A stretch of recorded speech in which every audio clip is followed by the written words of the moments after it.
I might have mentioned to you all that I like to play tennis.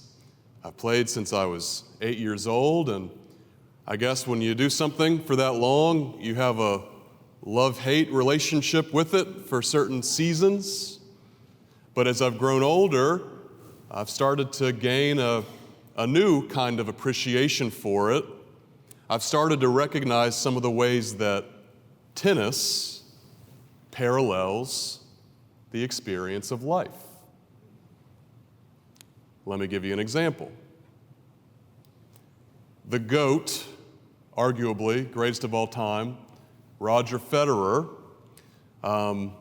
gave the Dartmouth commencement speech last year, and it went viral. And maybe you heard it, but he shared a couple things. He said that he won 80% of his matches on the Pro Tour, which is really, really good. But then he also shared that he only won 54% of the points that he played. Now, tennis scoring might throw us a little bit here. So here's a brief overview. 4 points to a game, 6 games to a set, and depending on the tournament format, it's best 2 out of 3 sets. So how could it be, when it's all composed of a bunch of points, how could it be that he won 80% of his matches, but lost nearly half of the points he played? Well, here's a section of his speech. When you lose every second point on average, you learn not to dwell on every shot. You teach yourself to think, okay, I double faulted, it's only a point. Okay, I came to the net and got past again, it's only a point. Even a great shot, an overhead backhand smash that ends up on ESPN's top 10 playlist, that too is just a point. So here's why I'm telling you this. When you're playing a point, it has to be the most important thing in the world, and it is, but when it's behind you, it's behind you. This mindset is really crucial because it frees you to fully commit to the next point and then the next one after that with intensity, clarity, and focus. The truth is, whatever game you play in life, sometimes you're going to lose a point, a match, a season, a job. It's a roller coaster with many ups and downs, and it's natural when you're down to doubt yourself and to feel sorry for yourself. And by the way, your opponents have self-doubt too, don't forget that. But he says negative energy is wasted energy. You want to become a master at overcoming hard moments. That is, to me, the sign of a champion. The best in the world are not the best because they win every point. It's because they know they'll lose again and again and have learned how to deal with it. And that's the end of the quote. I've started to notice with these tennis matches that if I can say to myself before we even start playing that I know I'm going to make dumb mistakes, I know my opponent's going to get lucky every now and then, and I know that ahead of time, that when it happens, it's much easier to move forward and not dwell on it. The trick, it seems to me, is to have the same flow from start to finish, no matter what. Yes, tennis is much like life, because in life, bad things happen and good things happen. Sometimes it's our fault, sometimes it's not. Sometimes it kind of is.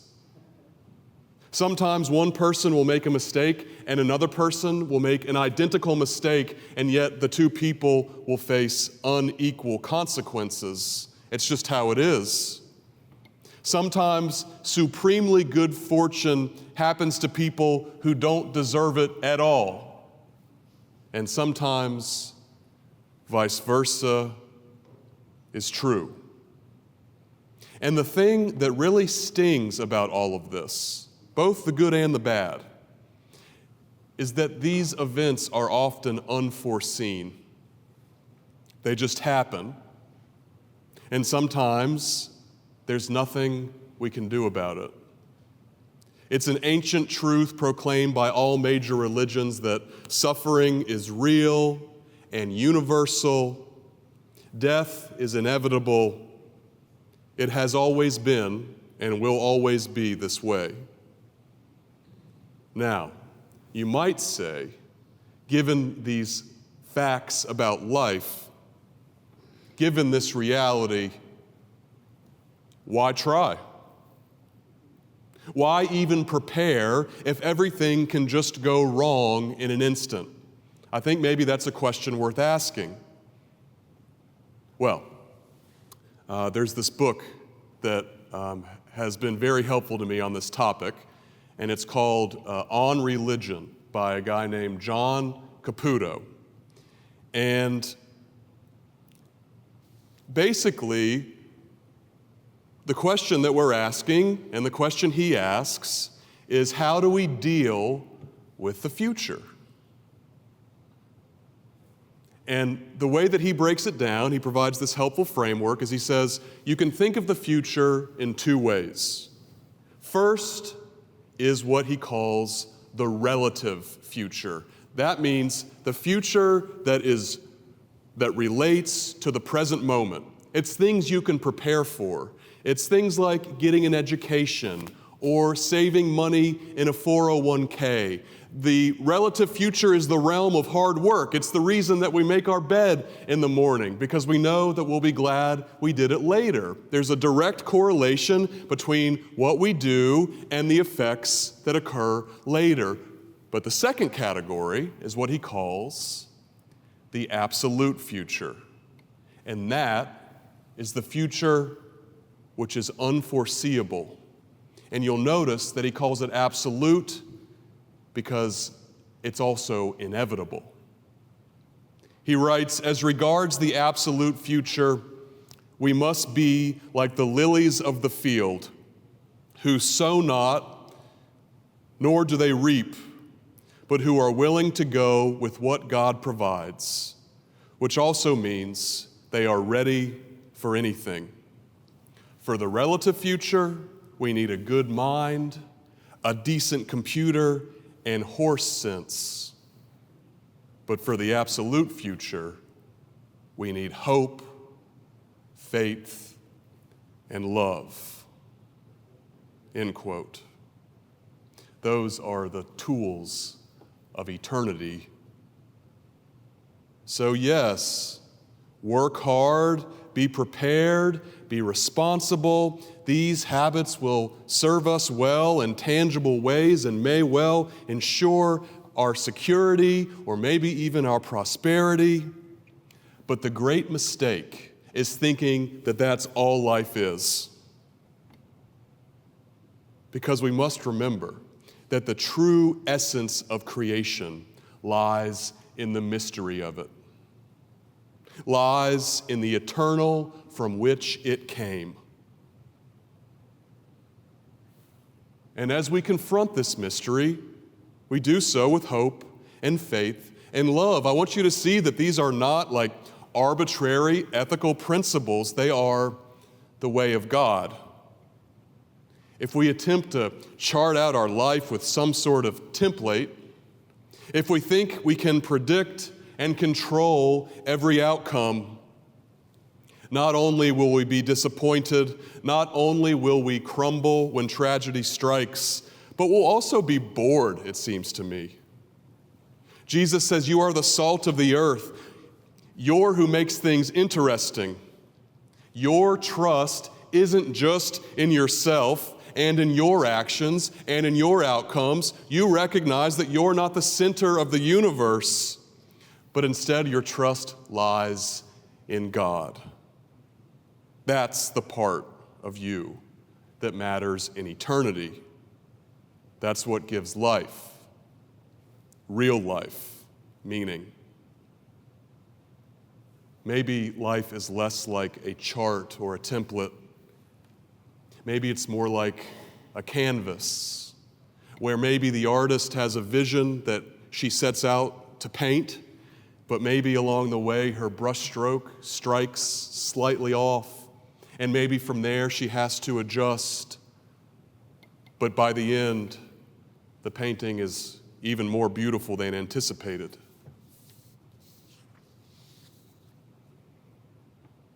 Today's scripture comes across as a bit confusing.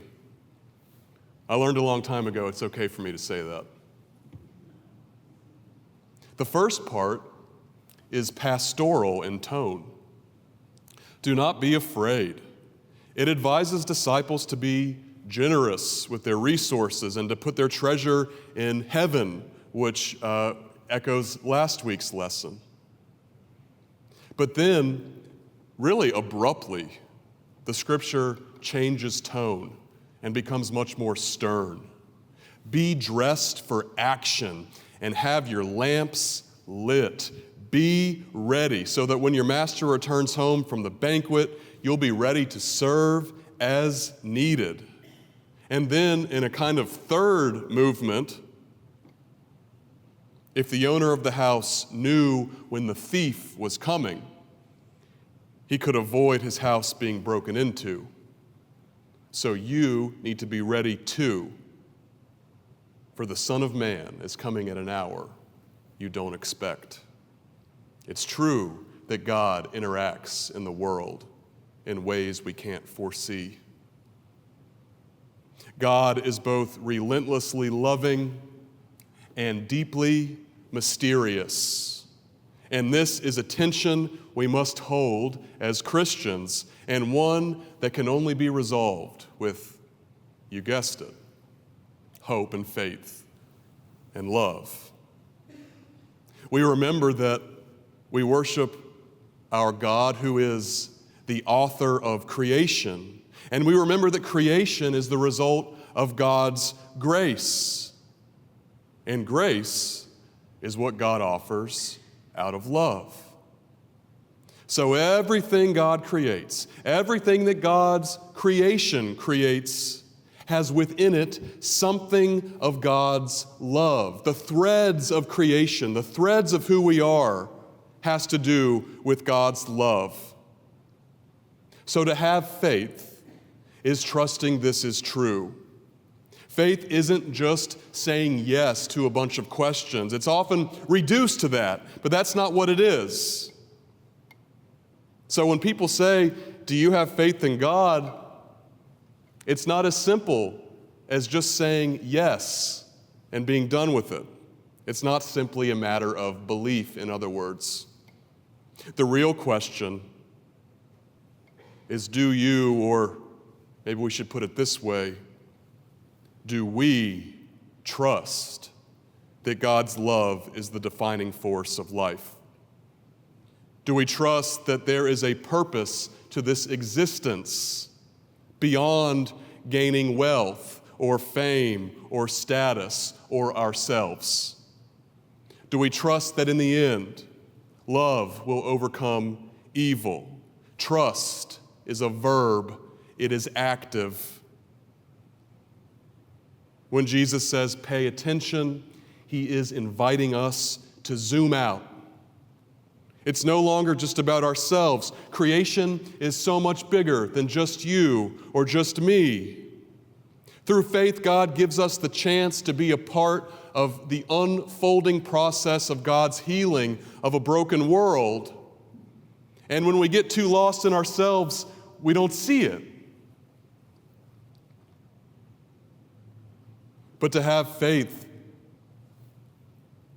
in God's ongoing action, in God's ongoing healing,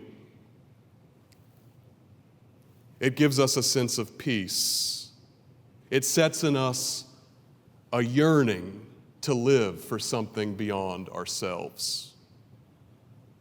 As life takes on its various twists and turns, we know that none of it is greater than what God is doing in creation.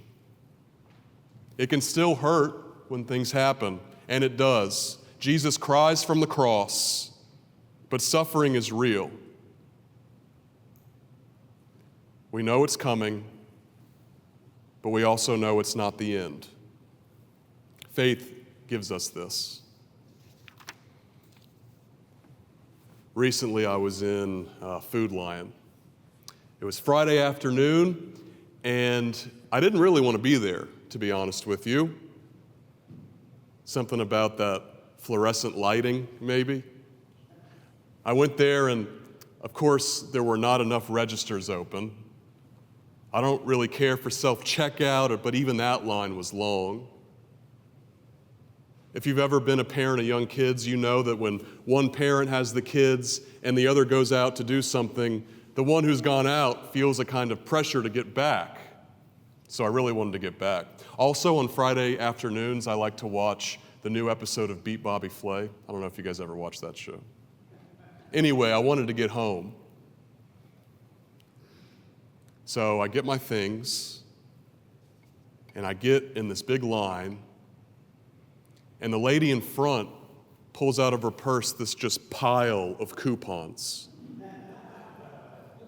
And the cashier has to scan each one individually. And what do you think I'm thinking? And this is no offense to people who cut out their coupons, but honestly, what I'm thinking is, who cuts out coupons? Of course, one of them didn't scan right. The little light turns on for help. We got to wait even more. Impatience is swelling within me. I'm feeling irritable. A couple people move up, and the lady in front of me is now having her groceries scanned. And I find myself, I don't mean to do this, and I recognize it as a sin, but I find myself judging her groceries. How unhealthy they are. And it's almost like one negative emotion builds on another. The implicit reasoning, and this is all subconscious. We never realize it until we look back. But I feel like I don't deserve to be waiting here. I feel like I'm better than this person because her groceries are less healthy. And it all just kind of builds up, and we don't even mean for it to happen. Well, I noticed that it's quieter for a moment when her groceries are getting scanned. And I notice her check out, and I see the cashier look at the lady, and she does this. The cashier, she goes,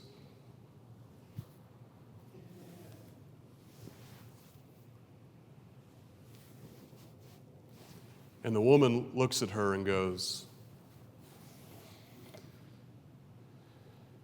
and I realized the lady was deaf. And I realized that something beautiful was happening, like God's grace was sort of penetrating this fog of negative energy. And I start to feel guilty for what I was thinking, but also relief. And I don't feel rushed anymore. And I talked to the cashier, and I asked her, "Where did you learn sign language?" And she said, "Well, I learned it from this job." She said, "It's the same way I've started to pick up Arabic as well." She said, "What use is it if I can't even see my customers, if I can't even communicate with them?"